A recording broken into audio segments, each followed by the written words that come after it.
ماشاء اللہ لا حول ولا قوة الا باللہ العلی العظیم۔ اعوذ باللہ من الشیطان الرجیم۔ بسم اللہ الرحمن الرحیم۔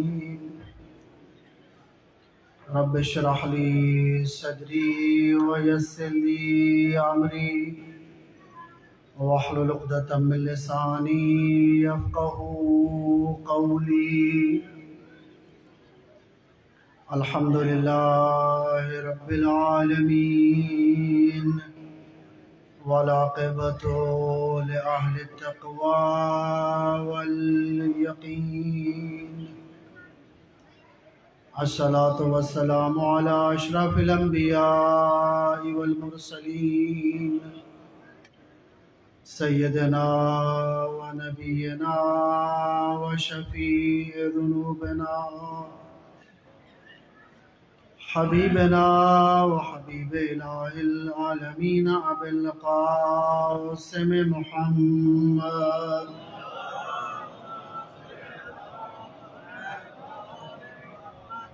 وآلہ الطیبین الطاہرین المعصومین المقربین المنتجبین الذین اذهب اللہ عنہم الرجس وطہرہم تطہیرا۔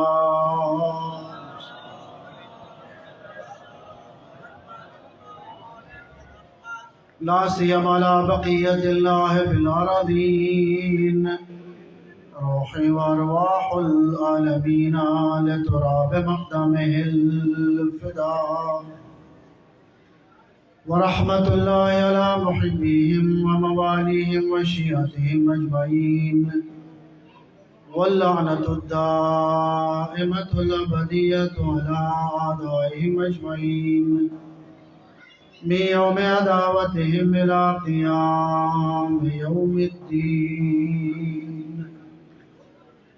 اما بعد فقد قال اللہ تبارک وتعالی فی کتابہ المجید اعوذ باللہ من الشیطان الرجیم وما آتاکم الرسول فخذوہ وما نہاکم عنہ فانتہوا۔ صلوات۔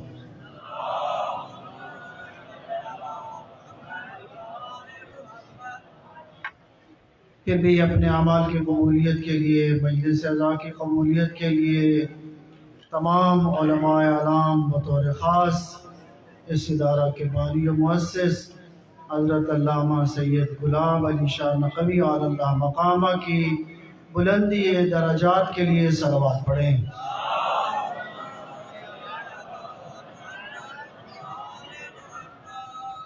تمام علماء کی توفیقات خیر میں اضافہ اور ان کی طول عمر باعزت و بابرکت کے لیے صلوات پڑھیے۔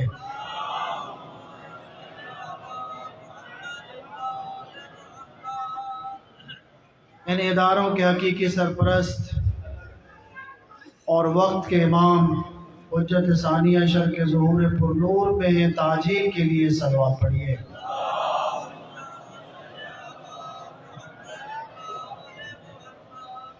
دعا ہے خالق کائنات تمام مدارس دینیہ جو در حقیقت مراکز ہدایت ہیں اور بطور خاص اس ادارہ کو دن دگنی رات چگنی ترقی عطا فرمائے اور اس کے تمام خدمت گزاران کی توفیقات خیر میں اضافہ فرمائے۔ اپنی توفیقات خیر میں اضافہ کے لیے ان مدارس کی ترقی کے لیے بلند تر صلوات پڑھیں۔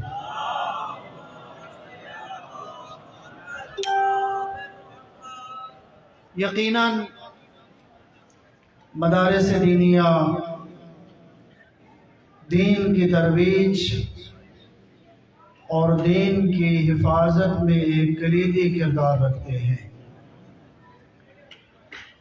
اگر ان مدارس کی اہمیت سے آگاہ ہونا ہو تو اتنا کافی ہے کہ یہاں فقط ہدایت نہیں کی جاتی، بلکہ ایسے افراد کی تربیت کی جاتی ہے جو بہت ساروں کی ہدایت کرتے ہیں۔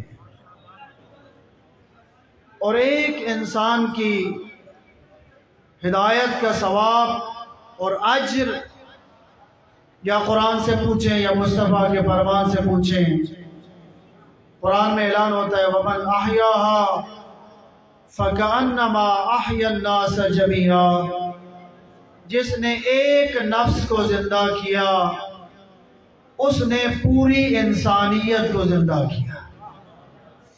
یقیناً یہاں پر کوئی مردوں کو زندہ کرنا مراد نہیں ہے، بلکہ مردہ دلوں کو زندہ کرنا مراد ہے۔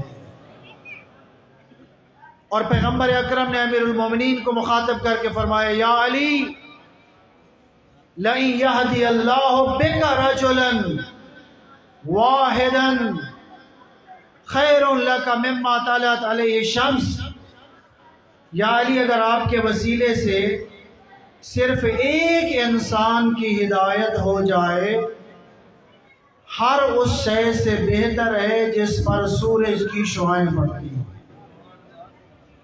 یقیناً ان اداروں کے ساتھ تعاون کرنا جہاں علم دوستی کا ثبوت ہے، وہاں پر دین کے ساتھ محبت کا بھی ثبوت ہے۔ اور پیغمبر اکرم کے ایام ولادت ہیں، میں نے حضرت سے متعلق ایک آیہ مبارکہ کی تلاوت کی سعادت حاصل کی ہے، جس میں ارشاد رب العزت ہے وَمَا آتَاكُمُ الرَّسُولُ فَخُذُوهُ وَمَا نَهَاكُمْ عَنْهُ فَانْتَهُوا، جو تھکے نہیں ان کا ترجمہ بیان کرو آیہ مبارکہ کا۔ جو کچھ رسول دے اسے لے لو، اور جس شے سے روکے اس سے رک جاؤ۔ یہاں پر خالق کائنات نے اپنے محبوب کا عہدہ بیان کیا ہے، رسالت۔ جو کچھ رسول عطا کرے اسے لے لو، اور جس شے سے روکے اس سے کوئی حد نہیں ہے، کوئی لیمٹ نہیں ہے، کوئی شرط نہیں ہے، کیا دیں تو لیں، کس شے سے روکے تو رکیں نہیں۔ لفظ ماں کا انتخاب کیا، جو کچھ رسول دے اسے لے لو، جس شے سے روکے اس سے رک جاؤ، اس لیے کہ یہ رسول نہ اپنی مرضی سے کچھ دیتا ہے، نہ اپنی مرضی سے کسی شے سے روکتا ہے۔ اس کے ارادے اللہ کے ارادوں کے تابع ہیں۔ یہ کچھ دیتا ہے تب بھی اللہ کی مرضی کے مطابق، اگر کسی شے سے روکتا ہے تب بھی اللہ کی مرضی کے مطابق ہے، اگر کسی سے محبت کرتا ہے تب بھی اللہ کے حکم کے مطابق ہے، اگر کسی سے نفرت کرتا ہے تب بھی اللہ کے حکم کے مطابق ہے۔ اور اگر غدیر کے میدان میں کسی کا ہاتھ بلند کر کے یہ اعلان کرتا ہے من کنت مولا فہذا علی مولا، یہ بھی اللہ کے حکم کے مطابق ہے۔ صلوات پڑھیے بآواز بلند۔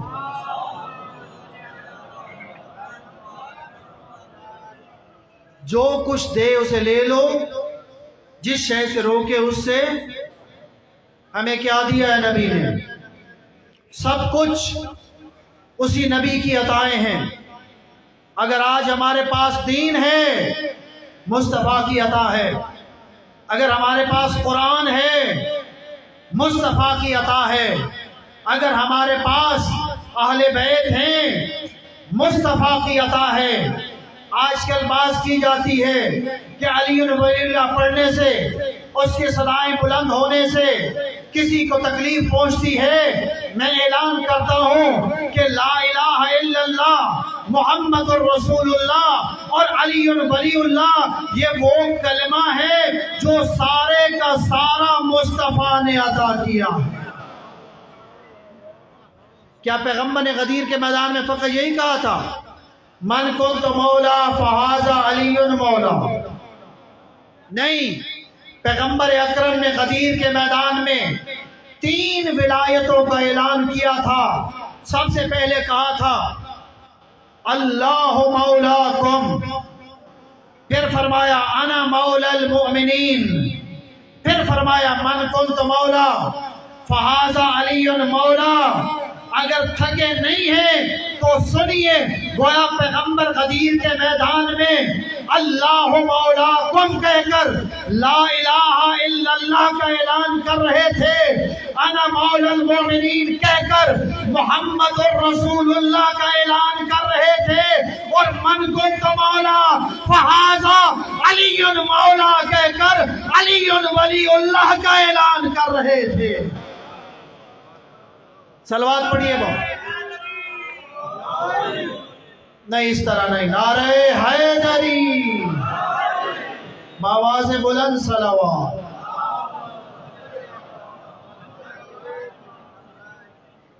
اللہ تمہارا مولا ہے، میں تمہارا مولا ہوں، اور جس کا میں مولا ہوں اس کا یہ عطا بھی پیغمبر کی ہے، قرآن بھی پیغمبر نے دیا ہے، اہل بیت بھی پیغمبر نے عطا کیے ہیں، اور یہ وہ نسخہ ہدایت ہے جو پیغمبر نے رہتی انسانیت کے لیے عطا فرمایا ہے، اور یہ قرآن بھی باقی رہے گا، اور اہل بیت کا تذکرہ بھی، یا یوں کہہ دیجئے یہ دین باقی رہے گا، یہ دین کبھی ختم نہیں۔ ایک صلوات پڑھیے بآواز بلند۔ کافی تعداد میں مومنین تشریف فرما ہے، زحمت سمجھ کے نہیں، عبادت سمجھ کے بلند تر صلوات۔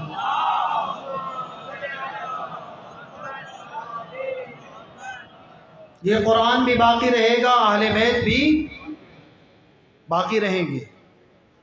پیغمبر کا اعلان ہے تمہارے درمیان 2 گراں قدر چیزیں چھوڑ کے جا رہا ہوں، ایک اللہ کی کتاب، دوسری میری اطرت اہل بیت۔ کب تک باقی رہیں گے؟ یہاں تک کہ حوض کوثر پر اکٹھے میرے پاس۔ کبھی قرآن اور اہل بیت میں جدائی نہیں۔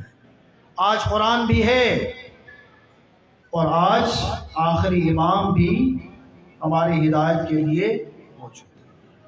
ہاں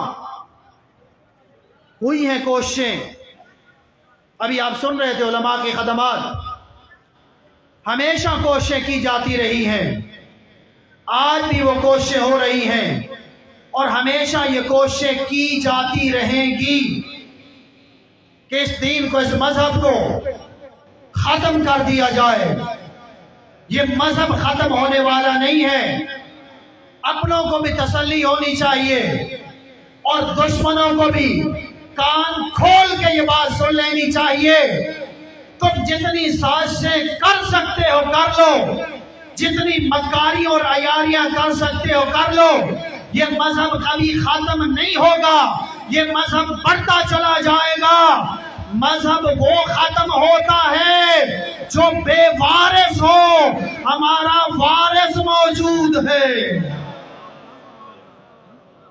یہ مکتب ہے،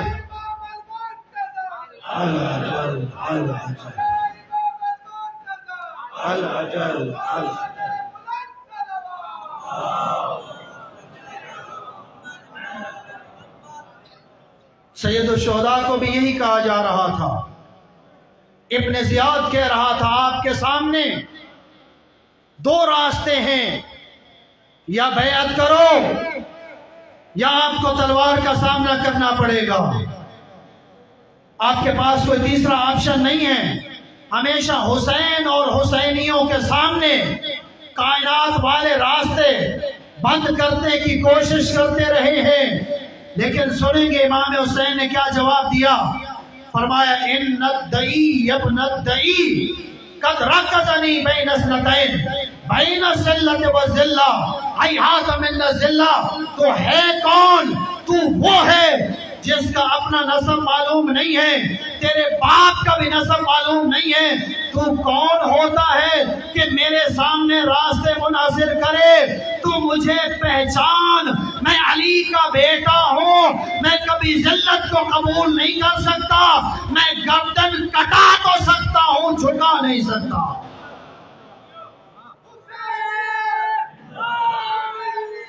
زندہ آباد، مرد آباد، مرد آباد۔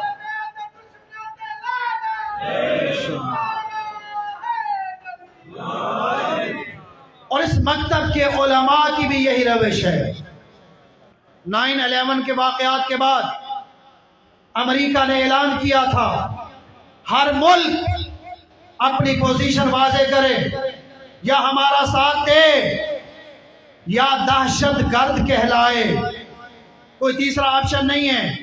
یا امریکہ کا ساتھ دے، جو امریکہ کا ساتھ نہیں دے گا وہ دہشت گرد کہلائے گا، تیسرا کوئی آپشن نہیں ہے۔ راستے دو ہی ہیں، یا ہمارا ساتھ دو یا دہشت گردی کا لیبل لگوانے کے لیے تیار ہو جاؤ۔ جب ساری زبانیں خاموش تھیں، سب کے سروں پہ پرندے بیٹھ گئے تھے، کسی زبان میں بولنے کی طاقت نہیں تھی، ایک امامے والا سید اعلان کر رہا تھا امریکہ کون ہوتا ہے جو ہمارے سامنے راستوں کو منحصر کرے؟ نہ ہم امریکہ کے ساتھ ہیں، نہ ہم دہشت گرد ہیں، ہمارا تیسرا راستہ ہے۔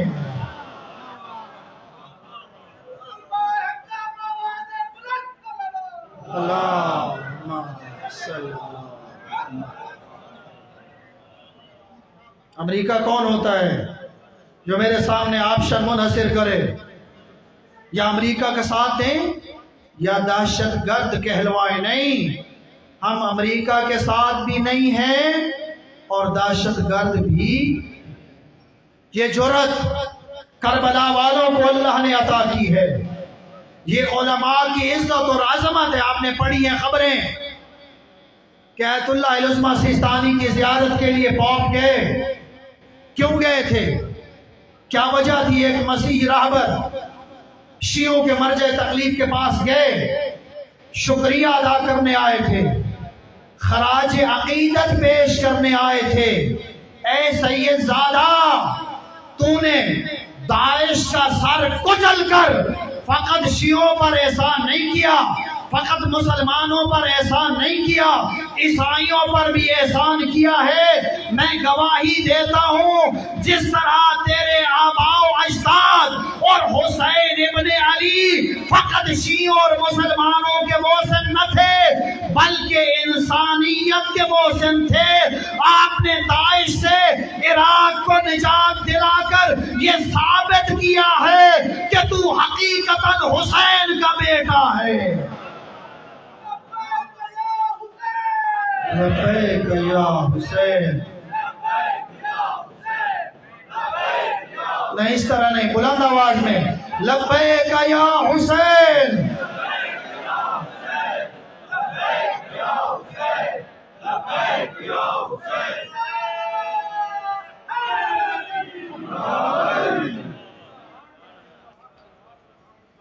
دنیا اعتراف کرتی ہے اگر آج عراق قائم ہے یہ تشیع کی مرجعیت کی برکتوں سے ہے۔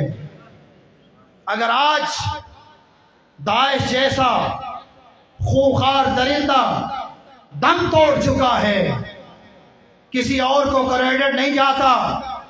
اگر عالمی امن کا کریڈٹ کسی کو جاتا ہے اور کوئی عالمی امن ایوارڈ کے حقدار ہیں، اگر انصاف کی آنکھ سے دیکھا جائے، یا عراق میں بیٹھے ہوئے آیت اللہ العظمہ سیستانی ہیں، یا ایران میں بیٹھے ہوئے آیت اللہ العظمہ سید علی خامنائی ہیں،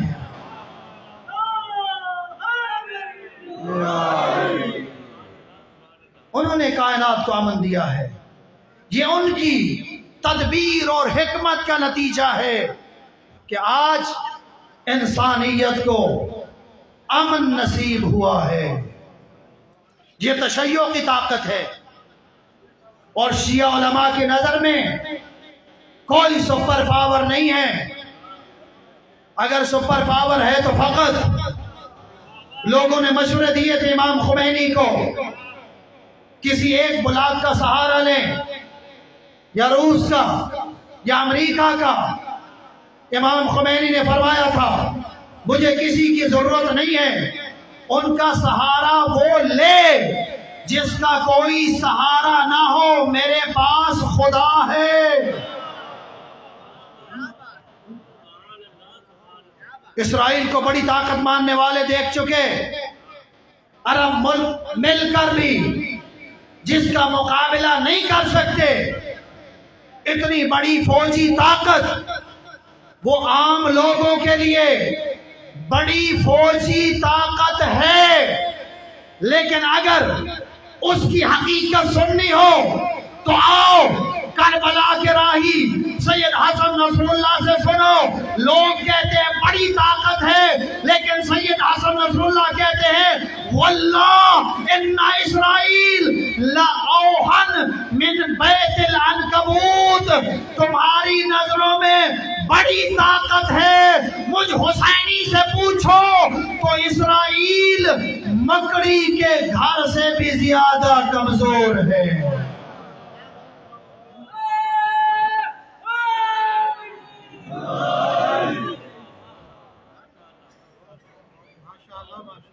یہ تشیع کے علماء کا مقام ہے جو کبھی جھکتے نہیں ہیں، کائنات ان کے سامنے جھکتی ہوئی نظر آتی ہے۔ اور یہ وہی اعلان ہے جو بہن نے بھائی کی فتح کا کیا تھا، یا یزید کت قیدک وسعصایک وناصب جہدک، اے یزید اگر کوئی اور ظلم باقی ہے تو کر لے، اگر کوئی اور مکر و فریب باقی ہے تو کر لے، لیکن نہ تو ہمارے ذکر کو ختم کر سکتا ہے، نہ ہمارے گھر پہ نازل ہونے والی وحی کے آثار کو ختم کر سکتا ہے۔ یہ ذکر باقی رہے گا، یہ مذہب باقی رہے گا، یہ علماء کا اللہ نے ان سے عہد لیا ہے۔ پہلے سیکھنے والوں سے عہد نہیں لیا گیا، پہلے سکھانے والوں سے عہد لیا گیا ہے۔ اور اس پر بہت قربانیاں ہوئی ہیں۔ میں ایک چھوٹے مجاہد کا تذکرہ کرنا چاہتا ہوں جو ہے تو چھوٹے لیکن باب الحوائج ہیں، حاجتوں کا دروازہ ہیں علی اصغر۔ شیخ الجامع فرماتے تھے اگر دعائیں مستجاب کروانی ہو تو اس کا واسطہ دے۔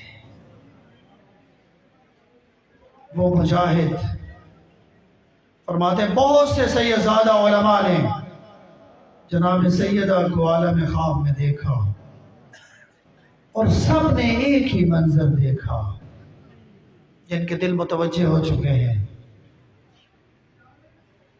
بی بی پانی کے کنارے بیٹھی ہوئی ہے، ہاتھ میں اصغر کا خون آلود کرتا ہے، اللہ کو مخاطب کر کے فرماتی ہے اے میرے اللہ میرے اصغر کا کیا قصور تھا، اجرکم علی اللہ۔ وہ شہید کہ جو خود پانی نہیں مانگ سکتا تھا۔ کربلا میں بہت سے ظلم ایسے ہیں جو خود قاتلین نے بیان کیے ہیں، اور علی اصغر وہ شہید ہے جس کے قاتل کی گرفتاری کی خواہش سید سجاد کے دل میں تھی۔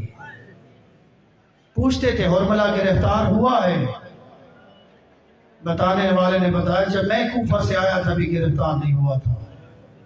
یہ کہتے جب میں واپس آیا کوفہ لوگ جمع تھے، نعرہ تکبیر کی آوازیں بلند ہوئی، میں نے دیکھا مختار کھڑا ہے، سامنے ایک شخص کو گرفتار کر کے لایا گیا، میں نے پوچھا تو بتایا گیا اصغر کے قاتل کو گرفتار کر کے لائے۔ مختار پوچھتے ہیں ظالم بتا تو نے کربلا میں کون سا ظلم کیا؟ یہ ظالم کہتے میں نے کربلا میں 3 تیر چلائے، تینوں نشانے پہ لگے۔ میں نے پہلا تیر اس وقت چلایا جب عباس کے بازو قلم ہو چکے تھے۔ میں نے عباس کی مشق کا نشانہ لیا، تیر مشق میں لگنے کی بجائے عباس کی آنکھ میں لگا۔ اے ظالم بتا دوسرا تیر کب چلا ہے؟ سادات معاف کرنا، کربلا کی تاریخ میں اب سنتے ہیں سے شعبہ تیر، لیکن کربلا کی تاریخ میں سید ابن طاووس نے لکھا ہے ایک 3 پھلوں والا زہر آلود تیر چلا ہے جس کا بیان حرملہ کرتا ہے۔ یہ ظالم کہتے میں نے دوسرا تیر اس وقت چلایا جب حسین کی پیشانی پھٹ چکی تھی۔ حسین نے دامن اٹھایا تاکہ پیشانی سے خون کو صاف کرے، اور مجھے وہ جگہ نظر آئی جہاں نانا بوسے لیا کرتے تھے۔ میں نے حسین کے سینے کا نشانہ لیا، حسین کے سینے میں تیر لگا، تیر اتنا گہرا تھا حسین نے پیچھے سے نکالا۔ اے ظالم بتا تیسرا تیر کب چلایا؟ یہ ظالم کہتے میں نے تیسرا تیر اس وقت چلایا جب اصغر حسین کے ہاتھوں پہ تھا۔ اصغر کی ماں دروازے خیمے پہ کھڑی تھی، میں نے اصغر کے گلے کا نشانہ لیا۔ عزادار و مقتل کہتا ہے بچہ ایک کان سے دوسرے کان تک ذبح ہو گیا۔